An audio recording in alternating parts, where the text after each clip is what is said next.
Today's guest on the podcast is Annette Simmons. Now, Annette is a keynote speaker. She's a consultant, but she's the author of a number of books, and the latest one, which we're going to talk about today.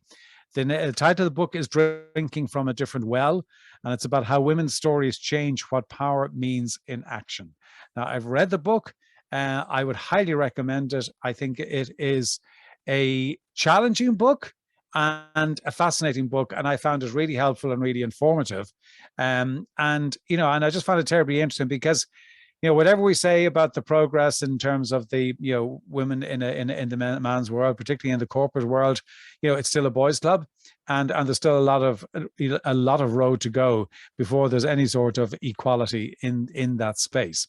And Annette and I dig into that, why that is, and the difference about the difference in terms of the view about winning, the focus on power and control, the dynamic that women bring to it in terms of the growth and development and the health of a business, and how all of that gets thrown into the mix. So I think for any woman in leadership, I think this is a really important topic, obviously, but really important to listen to Annette because she does have a perspective, and she's highly articulate, and I'd highly recommend the book, but she's just such a fascinating lady to listen to.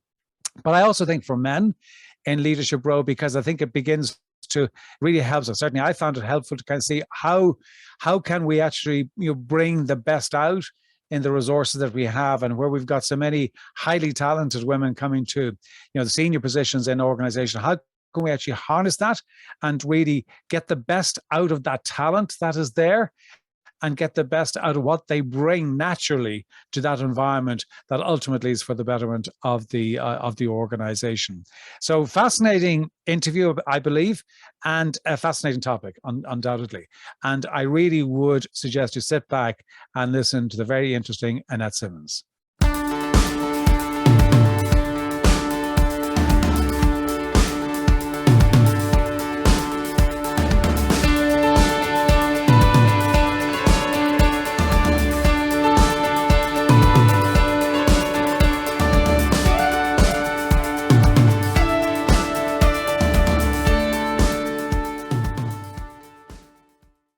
Annette, thank you so much indeed for joining us today. You're an author, you're a consultant, you're a keynote speaker.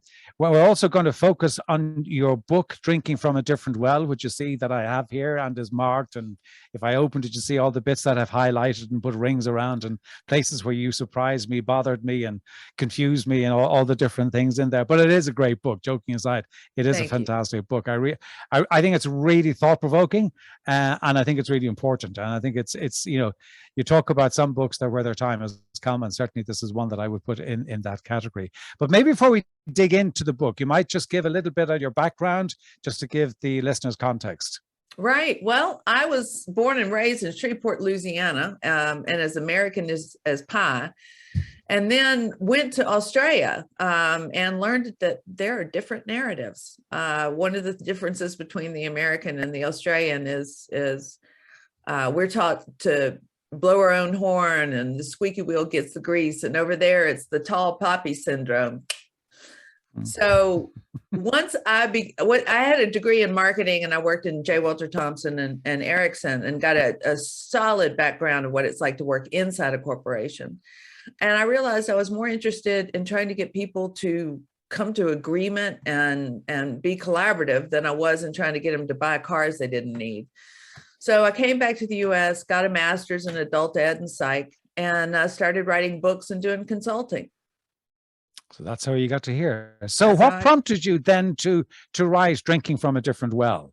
Well, everything I've written 4 books that in the past. And Territorial Games, I read a book called A Safe Place for Dangerous Truth, which is the novel concept. We actually tell the truth in a meeting instead of waiting until we go into the bathroom and check for feet and say, well, that was a bunch of crap. And if you look at the books, and then the story factor, and that, storytelling, my book came out in 2000. And so I was one of the first people to apply storytelling as a business practice. All of these are actually kind of feminine narrative tools. I've written about the subjective as well as the objective, was trying to get people to toggle back and forth instead of thinking that everything has to be objective, understanding the subjective nature of doing business. So those 4 books, I was able to infiltrate from within, but I never mentioned gender.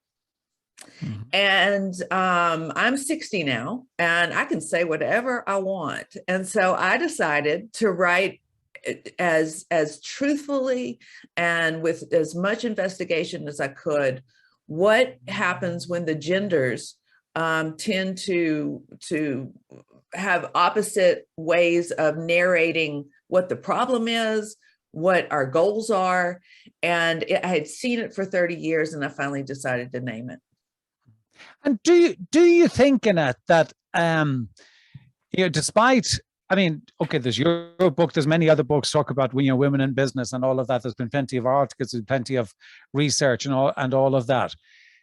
Have we actually made any really meaningful progress in terms of actually getting that representation right through to the C-level and board level?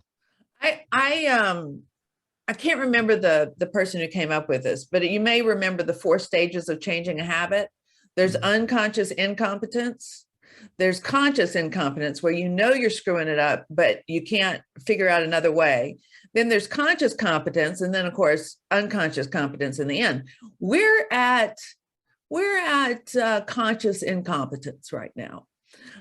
We know there's something wrong, and with this book, what I try to do is give a pathway to the logistics that would have to change. While we have a positive intent to include more women, I documented the ways that the system is actually designed to serve masculine narratives and to devalue feminine narratives, particularly, just as an example, women will tend to want to use their power to avoid harming others. And in a masculine narrative, harm is like the cost of doing business.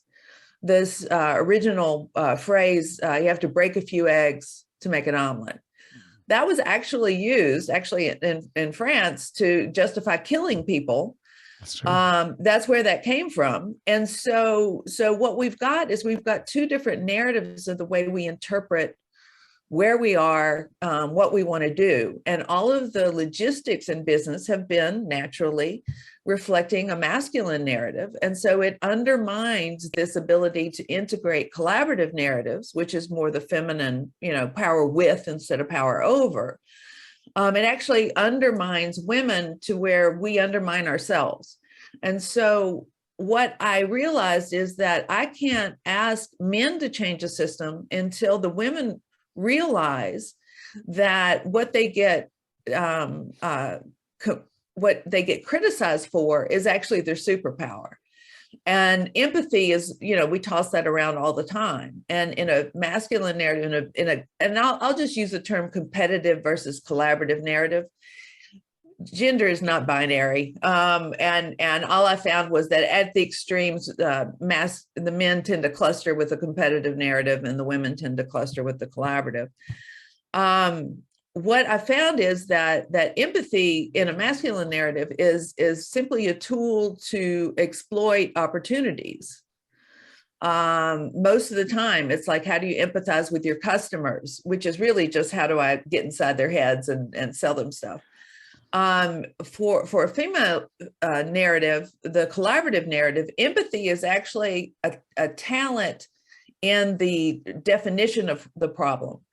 In creating instead of having one person define the problem and set the strategy, in a collaborative narrative, we take, at least 5 different points of view. The brain really can't handle much more than that.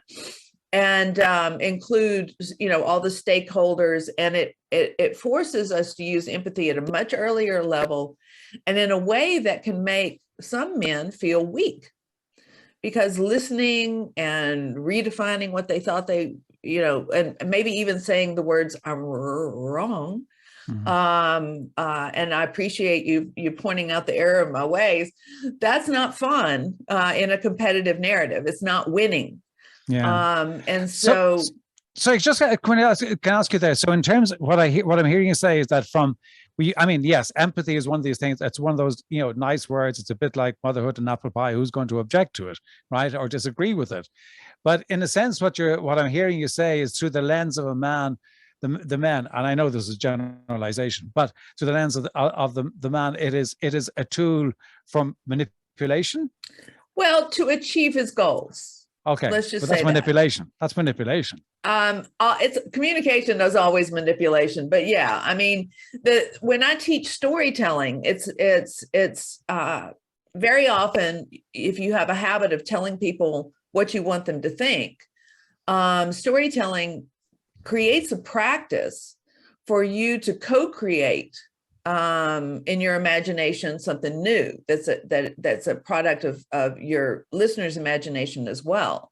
And so it's just a different way to go about trying to figure out what's true and what's important.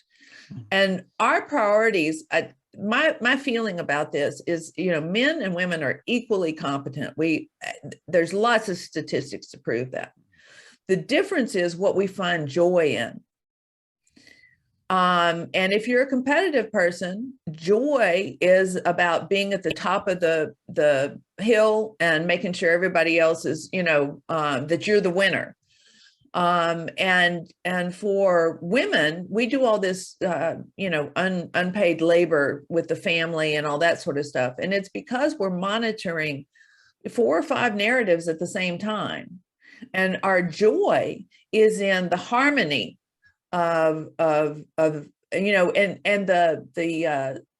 synchronicity, what we can create by balancing both home and work and stakeholders and moral concerns. That's what gives us joy. Yeah. So, I mean, what we're really saying, what you're saying is that in truth, there's been little or no little progress over the period of time, or not a lot of progress. Is there something that needs to happen? Is there a catalyst that you feel could happen that would actually just significantly shift that? Or do you think, is it just going to, kind of trot along the way it has? I think there are 2 basic things. One that I discovered is this whole issue about women avoiding harm. And so harm avoidance in a competitive narrative, which is what, most of our research has been, is coupled with risk avoidance and considered a negative thing. And what I've learned is that there's a big difference between avoiding risk and avoiding harm. And so women will tend to be more tuned in to, like Cassandra, who's warning that, this win isn't what you think it is. There's something that women are monitoring that anticipates and tries to avoid harm. Right now, women who do that get treated as being risk averse. And that's not, so the first thing I think we need to do is we need to make a distinction between avoiding risk and avoiding harm. The second thing is how we define, our goals. And so I firmly believe that we need both competitive and collaborative narratives. I mean, the competitive narrative is built into capitalism. It's how the corporate is structured. Nobody's going to say, okay, let's all hold hands and sing Kumbaya. Yeah. And that's not what I'm talking about. However, the agility to flip from one narrative to the other and back again is a skill of managing paradox. And so, a competitive narrative takes a paradox, whether, we're trying to avoid harm and make money, and treats it as if it's a contest and one wins and one loses. Perceptual agility is a higher level of thinking where you understand that it's both and. And so the criteria of your decisions, the process you use to communicate is different in a competitive narrative and a collaborative narrative. And what we can do is we can develop more perceptual agility. Perhaps we have to loosen up on the algorithms. We're going to have to de-emphasize some of the metrics because they force a competitive interpretation when we actually need a collaborative interpretation. Yeah. And I quote something from the book that I was really interested in. You said both nature and nurture have conspired to systemize male biases in ways that exclude feminine approaches to power. I'm of the opinion that this imbalance threatens the planet and human survival. That's a big statement. Can you maybe just elaborate on that? We've got too much winning going on. And if the only goal is winning, then in sports you have a new season, so you all fight it out, and then at the end of the year you have one winner, but then at the next season everybody's even again. So you reset the clock. However, we have not reset the clock. And the competitive narratives are doing what they're supposed to do, which is to sort the winners from the losers. And so when you end up with problems that can't be solved by this thinking, for instance, climate change is if there are any losers, we're all losers. Mm-hmm. It requires a different approach. And so toggling back and forth between this, let's get in there and let's win, let's beat them, let's have some fun, and let's make sure we don't have too much fun. And we don't lose track of the fact that if we aren't taking care of the earth, then, there's no place for the games to occur. Yeah. But does that not come back to your definition of winning? Because there's nothing fundamentally wrong with winning. Well, and see, this is the collaborative. It's like, what's your definition of winning? If your definition is we win and you lose, that's what's driving business mostly right now. But in order for us to rebalance the availability of resources, in order to balance the availability of vaccinations, the power of all countries to handle a pandemic, then it's a functionally different objective, and it requires different methodologies. Mm-hmm. And so to be able to change, back and forth between this collaborative methodology, which takes more time up front. The communication part is not after you make the decision and then you tell everybody what to do. The communication part is in the beginning, where you decide what to do. And so this appears in corporate, in the competitive frame, as being inefficient because it's time consuming. The problem is that we're not measuring what the price is of being efficient, coming to a quick solution and then implementing it without understanding that we're actually doing damage. Can I just read something else from the book, which I had highlighted, and because I knew that I was talking to you, I just wanted to come back to it. You say, it seems that no matter how long women are trained to embrace traditional ideas about power, they eventually discover that using their power to achieve their preferred goals usually breaks the old boys' rules about how power is supposed to work. It happens often enough to wonder if prioritizing masculine perspectives about power and deprioritizing feminine perspectives confound nature's efforts of supplying us with two complementary perspectives for the purpose of collective survival. Women, and whether it's nature or nurture, and people argue about women being criticized, and so we can be just as good as men. My point is that women's talents are okay. Let me just use a story, because it's always easier. So in the book, one of the stories is that the power company comes to cut down this woman's trees. Mm-hmm. And so she says, no, not that branch. No, not that branch. She goes inside, comes back out, and they've cut exactly what she told them not to, and acted like it was a mistake, which is a form of gaslighting. And then the power company, she climbs the tree. So they can't cut the trees. And then the executives from the power company keep coming back and forth. And she points out that the problem that they think is, which they need to keep the wires out of the trees. She said, if your pole was straight, the wires wouldn't be in the trees.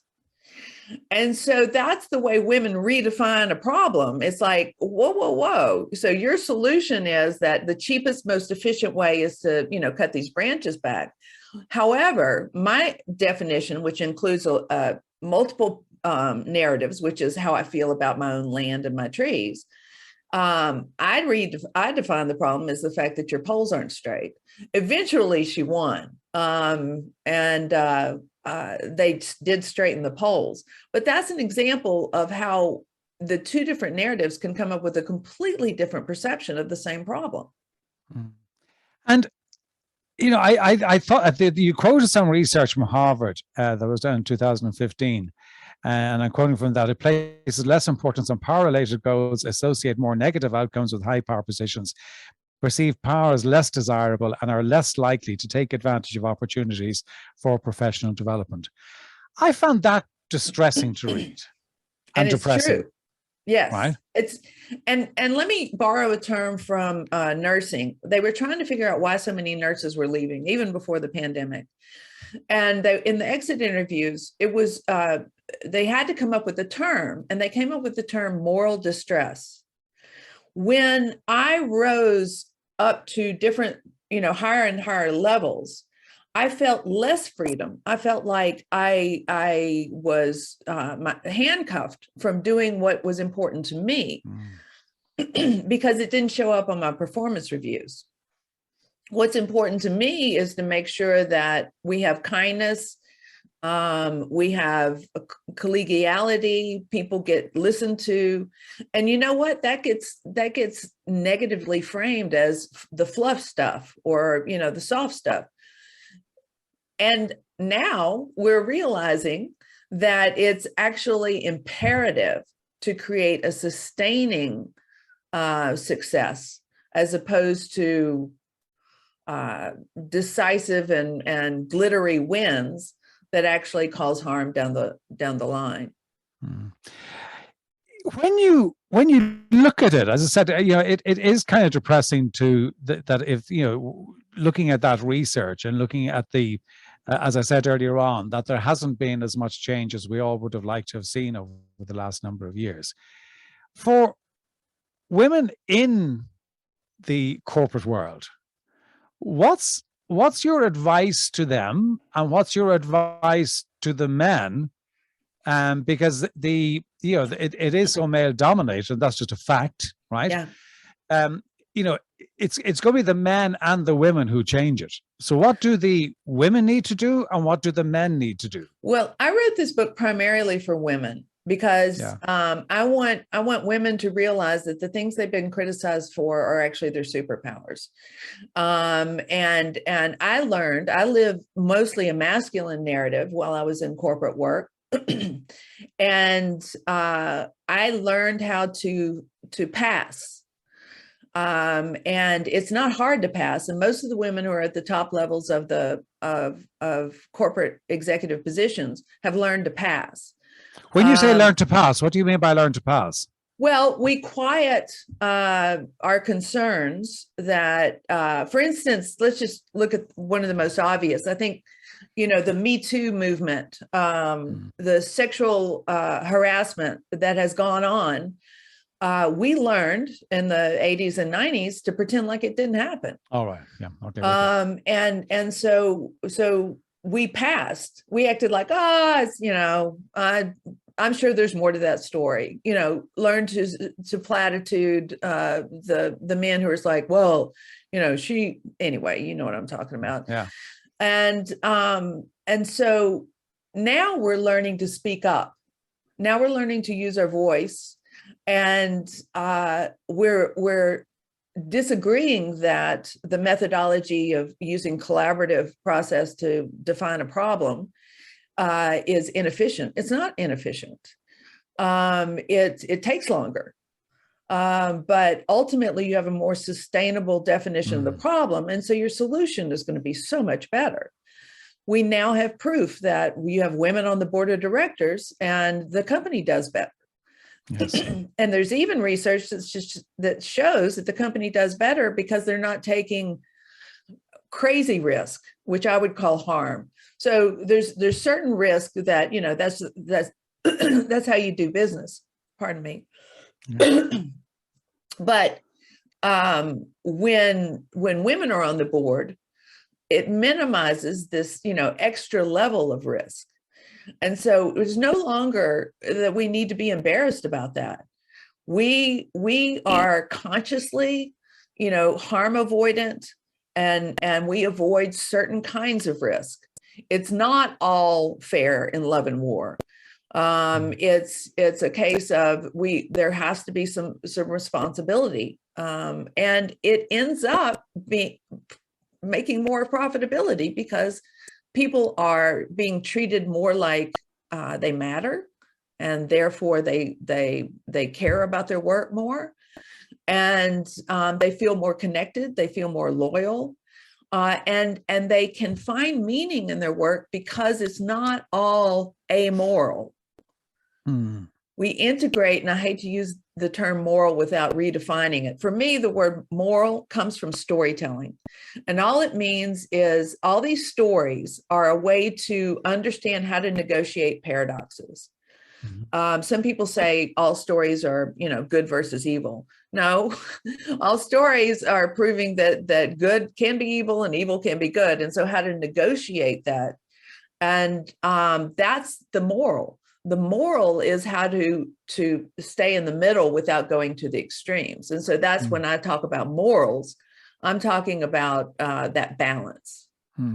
So for any any lady in the work, any woman in the workplace today listening to you, is it about, because I think the mistake some women have made is trying to be like the men, and that actually just ends up not. And when I'm coaching women, my message is always just be the best version of you that you can be, and to bring the real version of you, because that's actually that is ultimately your power, and it's not your weakness. Yeah. And what I want to add to that is to define what it is to be you will require some different logistics. That the system is biased. The algorithms are biased for, marking big wins and big losses. And our job is to get people to become more flexible, negotiating the middle area instead of the extremes. Yeah. And that looks, touchy-feely. It looks, too masculine narratives, and we can get criticized for it. One of my favorite memories is this 2-star general screams at this female lieutenant, "Why don't you just grow up?" And her feminine response, both warm and cool, was to say, "I don't mean to be disrespectful, but could you be more specific?" We need more women saying stuff like that. Absolutely. But how can men and women, in the workplace, construct kind of the shared and believable frame of reference? Because this has got to be co-created, isn't it? Yes. And so my book about that, A Safe Place for Dangerous Truth, was I learned how to facilitate dialogue. Instead of parliamentary procedure or, the arguing and adversarial idea of whoever argues it best wins, a collaborative narrative is that, everybody comes in with a piece of the elephant.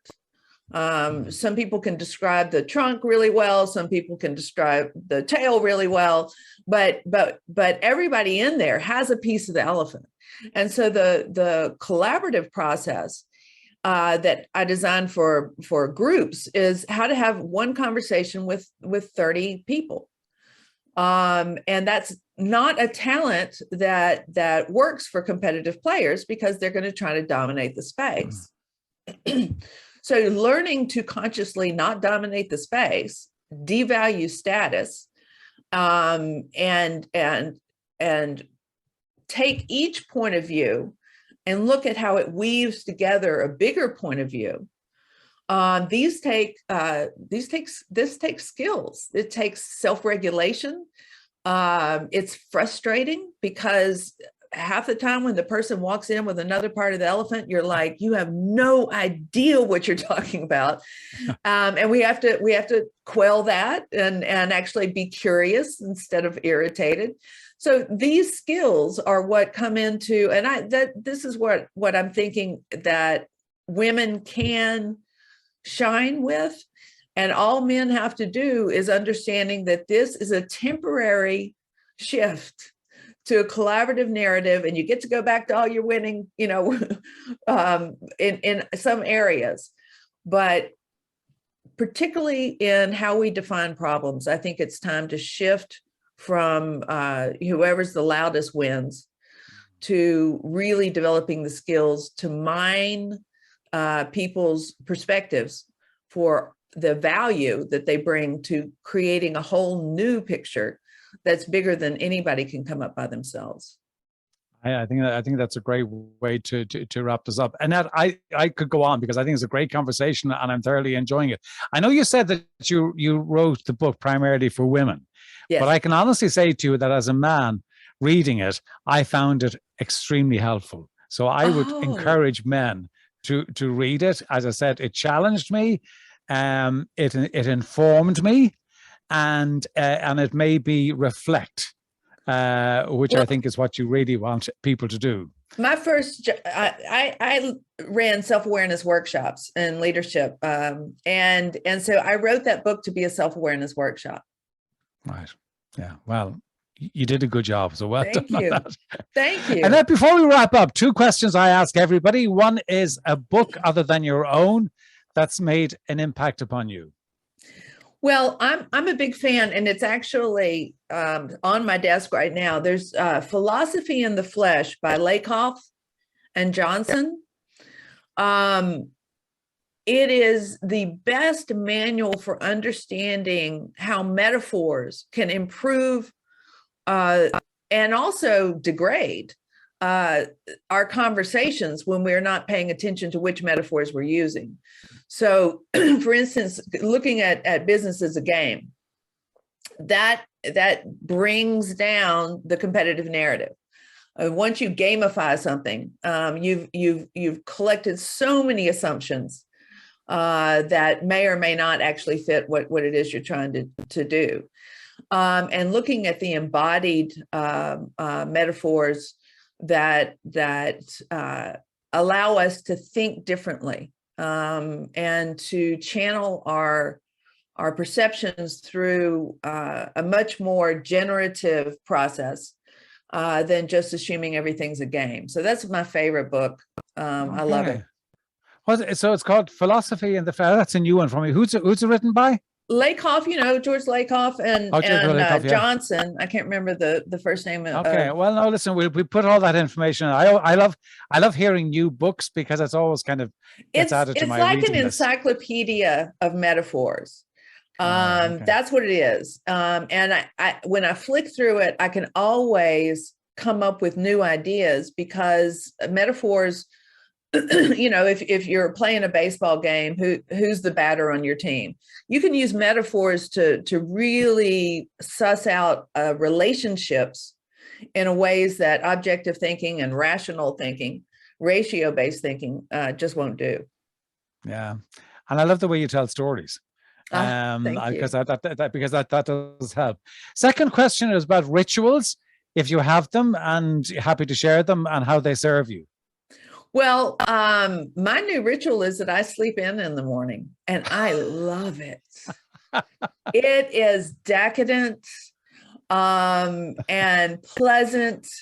And, I also try to meditate, but I'm really thinking that this sleeping in business has given me lots more peace and lots more energy during the day. And it's not like I sleep in too late, but the days of getting up at 5:30 a.m. are over for me. Unless there's enough research around to show the benefit of sleep and the benefit of quality sleep. I think it does actually improve performance. Annette, thank you so much for joining us. It's been a real pleasure. As I said, I loved your book. I loved reading it, found it so helpful, but it's been a joy to have you on the show. So thank you for turning up here today. Thank you so much. It's been fun. Thanks.